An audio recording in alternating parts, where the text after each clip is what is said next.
Click the bell icon to get latest videos from Ekeeda. Hello friends, in previous classes we studied about the ideal crystal structures, but now we'll be studying about the real crystal structures and defects in them. So, real crystals are different from the ideal crystals wherein there are certain defects in the synthesis of crystal. So, let's study about them in detail.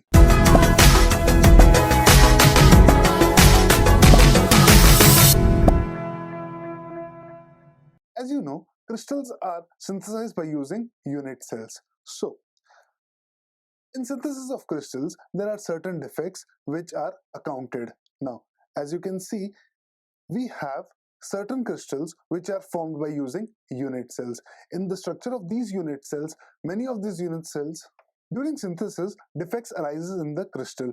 As you can see, a crystal is composed of a number of atoms bonded together. Now, when these atoms combine in a large proportion and of course at a greater temperature, because in crystallization not all crystal structures occur at same temperature. So vibrational energy of the atoms at various temperatures impact the crystal structure. As you can see, the vibrational energy due to which the crystals start vibrating at their own positions. Now, what happens because of these vibrations? As you can see, there are certain atoms which are vibrating at a lesser amplitude, and there are certain atoms which are vibrating at a larger amplitude. Now, because of these vibrations, there might be some cases, and of course there are some cases wherein the atoms break this bond and get out of the crystal structure.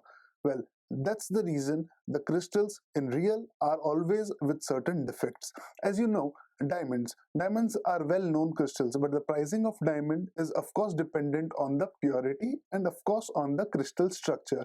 This crystal structure is nothing but as defect in the diamond. Pricing of the diamond is dependent on the crystal structure and of course on the lattice parameters.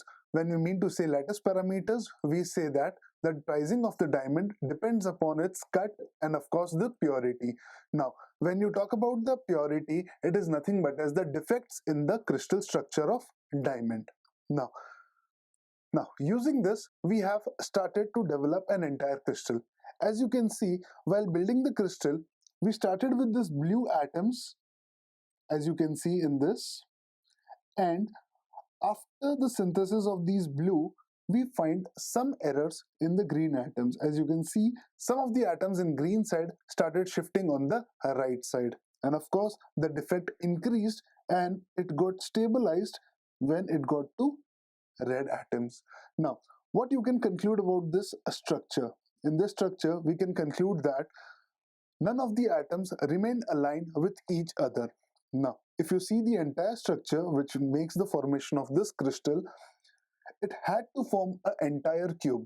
But you can see there are certain offsets on the C part and certain part on the A and D. This denotes that because of defects in the crystal structure, you will never get an ideal crystal as we had drawn, like a cubic crystal structure or hexagonal cubic structure in detail. Now, seeing to this figure, we'll come to one conclusion that is crystal defect always a negative point? No. Crystal defects are not always negative. As you can see, not all defects are harmful. In fact, you'll be surprised to know that some of the crystal structures defects create miracles. The best example for this is Eiffel Tower of Paris. Now, Eiffel Tower of Paris, it had to be made by using steel. If it had been iron, of course it would not stand longer than 100 years, but since it is not pure iron, it is an alloy of iron which is steel. This is the reason why Eiffel Tower stands straight even today. So let's moving ahead. Let's first find out what are the defects and what are the main causes of these defects. Now, we will be mainly studying about the point defects, in which the first defect is the vacancy defect. Now, what is vacancy defect? As the definition reads, it's removal of one atom from its regular position. Now, it is very important to note that what is the regular position? As you can see, this is the ideal crystal structure of an atom. Now, as you can see, all the atoms are aligned in a proper way. it's the ideal case. Do remember, all the atoms are aligned in an ideal way in the x-axis and as well as the y-axis. Now, due to the vibrational energy, as we studied earlier, what happens? One electron gets knocked out of this entire crystal lattice, and this is the place where vacancy is created. This is the vacant site. Now, as you can see, the atom has lost its regular site and has moved out of the crystal. But the point will come, has atom actually moved out of the crystal? No. Well, this is an important question. The removed electron or atom does not vanish, it does not get destroyed. Do remember, the removed atom, the atom which has left this vacant site, has not been vanished, it has not been destroyed, but it had traveled to the surface of the material.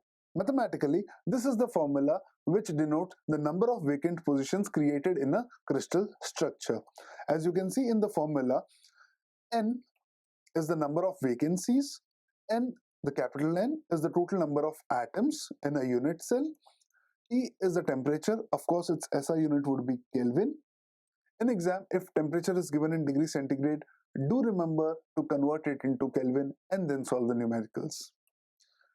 EV is nothing but as average energy required to create vacancy. This is the average energy required to create one vacancy, or in short, EV is the amount of energy by which you can create one vacancy.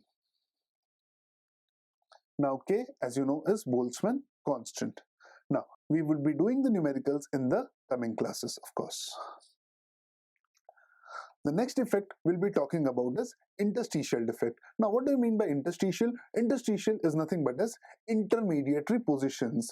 Now, an extra atom of the same type, do remember this is an important word, of the same type. Now, as you can see, this is again an ideal crystal lattice structure. Now, in which this is the atom which is the same type.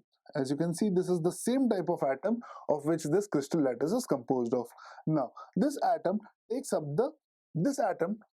an interstitial position. Now, this interstitial position is nothing but as the position which is vacant between these atoms.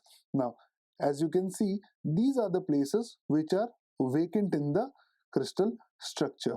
Now, it might appear this vacant space is big enough to accommodate the entire atom, but this is not the case. Now, do remember, since the size of atom is generally larger than the void, this is called as void. The void means the place which is empty. The size of the atom is generally larger than the void. Always remember, the size of atom is always larger than the empty space which is provided here. So, the energy for formation of interstitial is always more than that of the vacancy formation. Now, what does it mean? Let's say, in vacancy, you just need to knock out this electron or this atom out of the crystal. But in interstitial defect, you need to place an atom of the same size or electron of the same size inside the crystal, and that too in the interstitial position. Well, this is a difficult task, and hence the energy required in interstitial defect is always greater than that in the vacancy defect. So, do remember, this could be an important question for your Viva Voce. Now, coming back to the next one, it is substitutional impurities. Now, what is substitutional impurities? Substitutional impurities is a foreign atom. Now, what do you mean by a foreign atom? It is an atom which is indifferent from which the crystal is made. It's found at a regular site. Now, you know what is the regular site? The regular site is the site where the atom would have been present. Now, again, starting with this is an ideal crystal structure. First, of course, when a foreign atom has to take a regular site, you need to have a regular site which is vacant. So, you will be kicking out one atom from the unit cell outside. This is the atom which goes out of the cell, and now a vacancy is created. Now, this vacant site is now occupied by a foreign atom. As you can see, this red atom has occupied the regular site Do remember this is the regular site, and this blue atom was knocked out, creating a vacancy, and that vacant space was occupied by this red atom. This red atom is a foreign atom. Now, a foreign atom, do remember, is an atom which is different from those in the crystals. It could be greater, it could be smaller in size as compared to the one by which the crystal is formed. Now, coming back to the next, it is interstitial impurities. Now, in which a foreign atom again, it is now found at a non-regular site. Now, in the previous slide, we saw a foreign atom occupies a regular site, and hence a vacancy was being created. And of course, you can say if vacancy is created, then only the foreign atom can take the regular site. In this case, the foreign atom takes a non-regular site, and therefore there is no need to create a vacancy defect in this. As you can see, this is the lattice structure, and in this lattice structure, a foreign atom comes and takes up the place of interstitial site. Now, this interstitial site is the place between these blue atoms, which we also call as void. You can say the foreign atom is also found at a void. Now, slipping back to the next one, we have Schottky defect. Now, these defects are very important. Now, we have two defects, or two major defects we can say, named on different scientists. One is Schottky and next is Frankel. Now, Schottky defect is a pair of positive ion and a negative ion. Do remember, this is a pair. When I say pair, positive ion, we also call this as cation, and negative ion, we call this as anion. So a pair of cation and an anion stands missing. So you can say in Schottky defect, you have an anion and a cation entirely missing from this cell. Let's say how we can visualize this. This is a unit cell which is composed of green colored cations and red colored anions. Now, we'll remove this anion outside, and of course, since this is a Schottky defect, not only one anion would be removed, but of course a cation would also be removed. So we'll be removing one cation as well.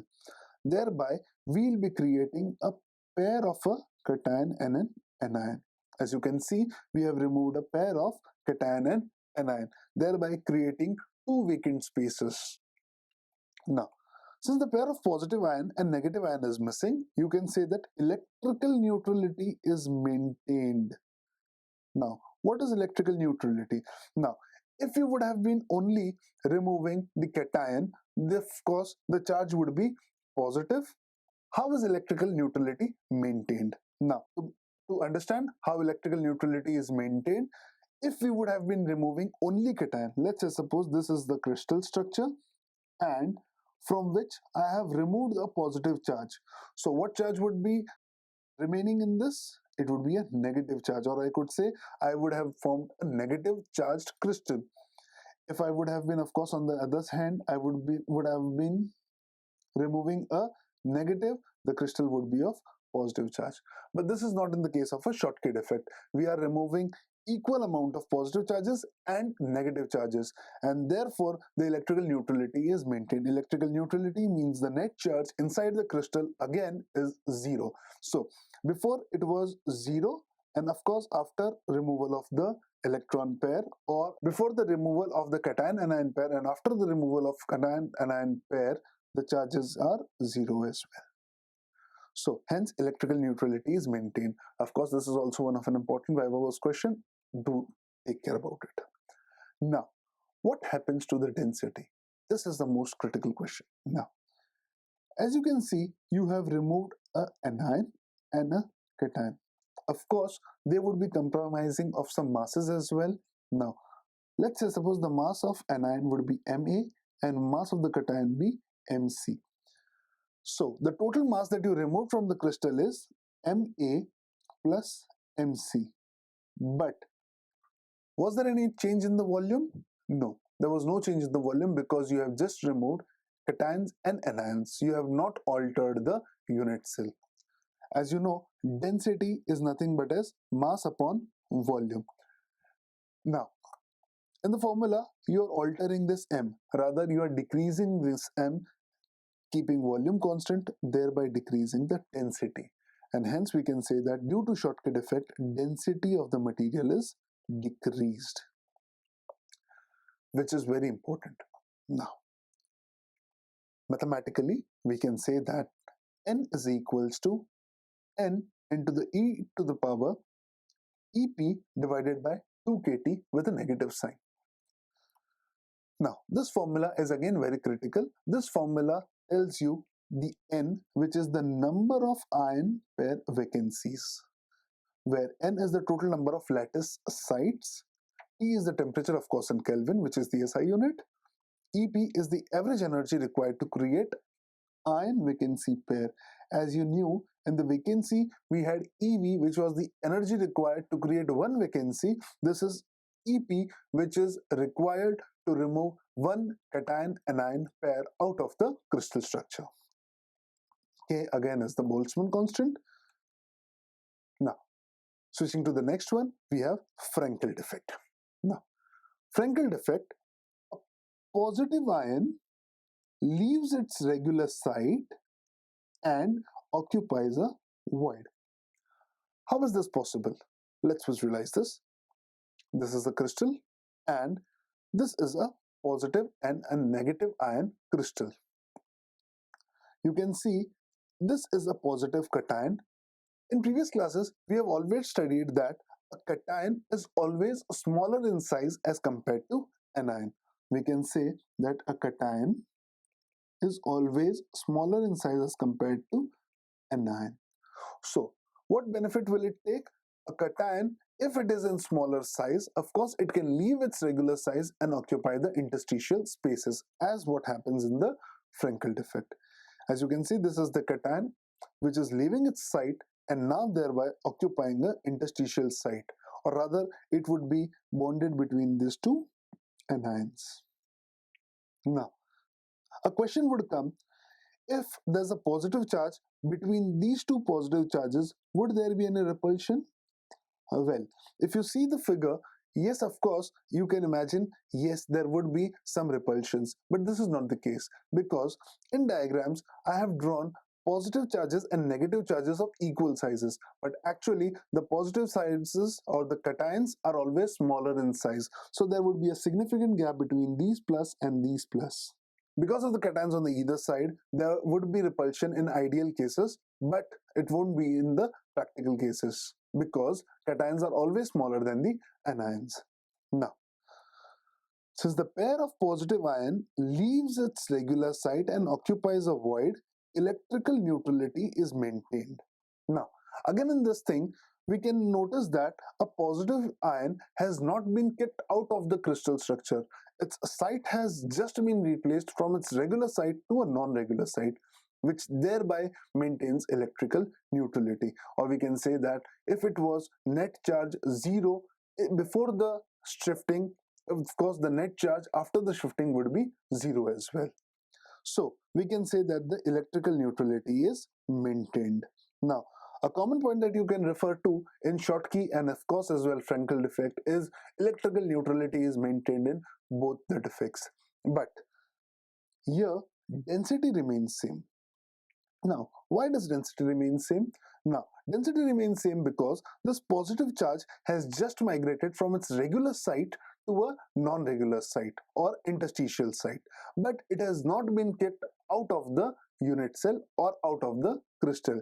That's why the mass is inside the crystal only. Yes, you can say that mass distribution has been altered, but density does not depend on mass distribution. It just depends upon the total mass, which doesn't matter if it is concentrated on one side or distributed uniformly. If the mass is distributed uniformly, the density is same as that which is being concentrated on one side is. So shifting of the cation from its regular site to a non-regular site will not create any disturbances in the mass, and of course there is no alteration in the unit cell's volume also, and hence density remains constant.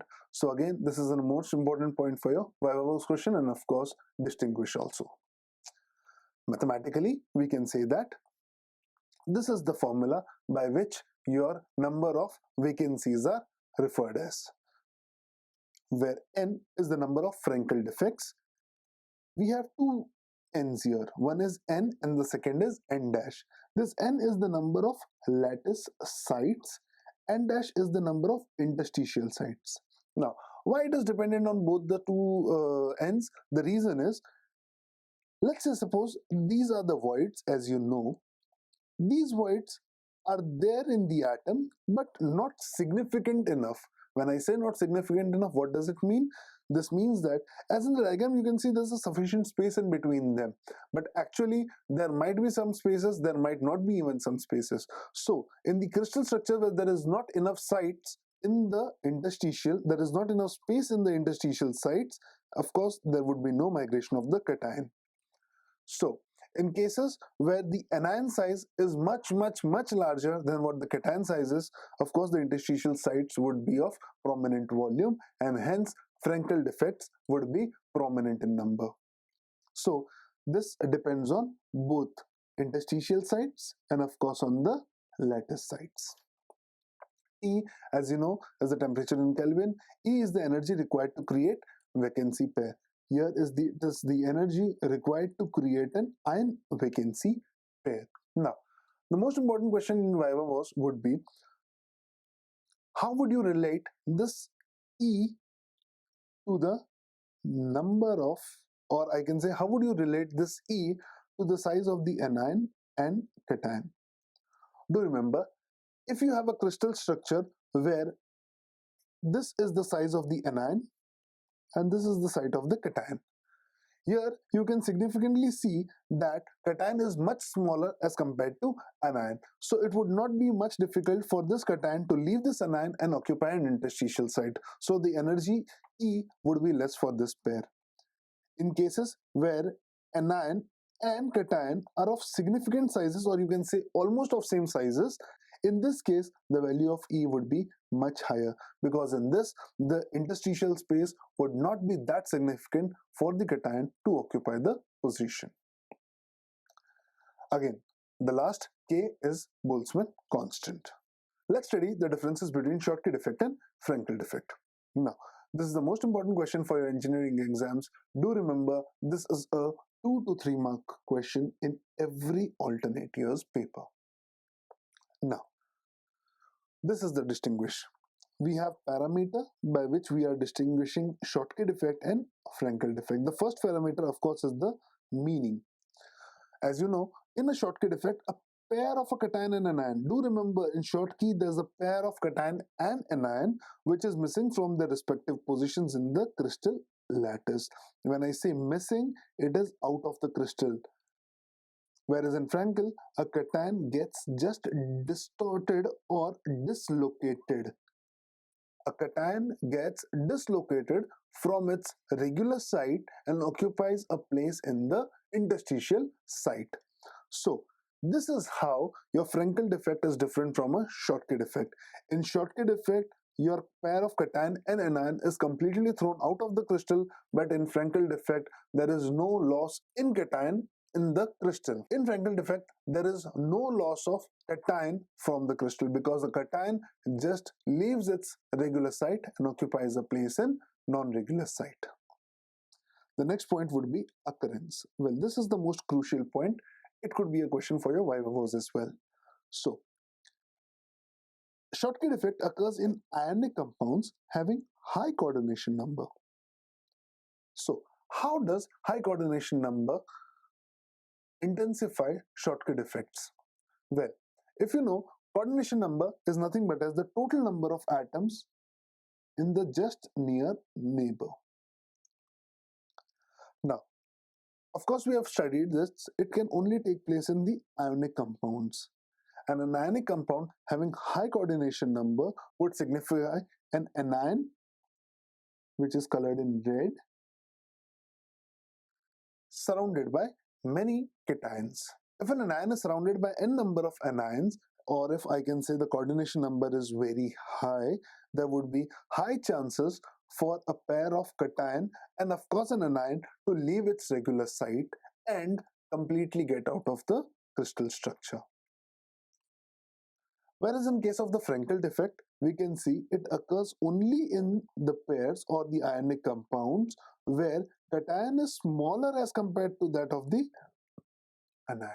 Frankel defect occurs in ionic compounds where the size of cation is smaller as compared to the size of anion, as we have seen in the previous slide as well. The energy for such would be very less, and hence the chances of Frankel defect occurring would be more. Density, again an important parameter. In Schottky defect, it decreases because the ion pair or the cation anion pair is completely thrown out of the crystal, and it remains same in case of a Frankel defect because the cation has just left its regular site. It has just left its regular site and occupied a non-regular site, but it is still inside the crystal. Electrical neutrality, well, this remains same in both of the cases. So, Viva was question, how does electrical neutrality vary in Schottky defect as well as Frankel defect? Answer is no. Electrical neutrality remains same in Frankel defect as well as Schottky defect. A point of question would come, we have this many defects, we have seen many types of defects. Of course, there are n number of defects as well, which is out of the scope of syllabus, but are these defects useful? And if yes, if those are useful, how can we find that in the real world? Well, answer to this is here. We'll now see some significances of the crystal defects. First, it is highly important in electronics industry. As you know, semiconductors. Now, what are semiconductors? Semiconductors are man-made crystal structures comprising of silicon and germanium. By adding impurities, we can create N-type semiconductor and P-type semiconductor. Well, here the defects or here the impurities are added, and very importantly added to make N-type structure and P-type structure. Now, second is appearance of resistances in metal. Now, you studied in the previous classes that metals are good conductors of electricity, but that is not always that we want.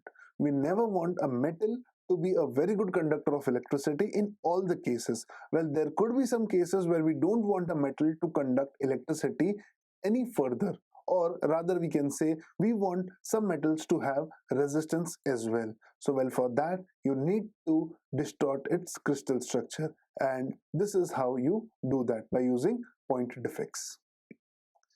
Next is appearance of luminances in alkali metals. Now, you know what alkali metals are? Alkali metals are the 1A group atoms. As you can see in the periodic table, lithium, sodium, and so on are alkali metals. Now, these alkali metals have no luminescence, or you can say they do not appear lustrous, or they don't shine. Well, if you want sodium, for example, or lithium, for example, to shine, you need to alter its crystal structure, and hence you can also provide it luminance effect. This is the most important thing. You can increase the strength of materials. Now, well, for mechanical engineer students, you need to understand this is the most important point, which gives a crystal an important added advantage. Now, how does this happen? Now, see, you all know what alloys are. Alloys are nothing but a mixture of metals. Now, you just melt two metals and you form an alloy. It's as simple as that. Now, as you know, a brass is formed by this, of course, a bronze is formed by this, and steel. But what is the difference between steel and iron? Of course, iron is the main ingredient by which you form steel.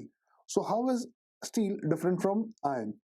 Now, the next use is very important for particularly mechanical engineering students and civil engineering students. Using this crystal defects, you can increase the strength of materials. Now, what is strength of materials?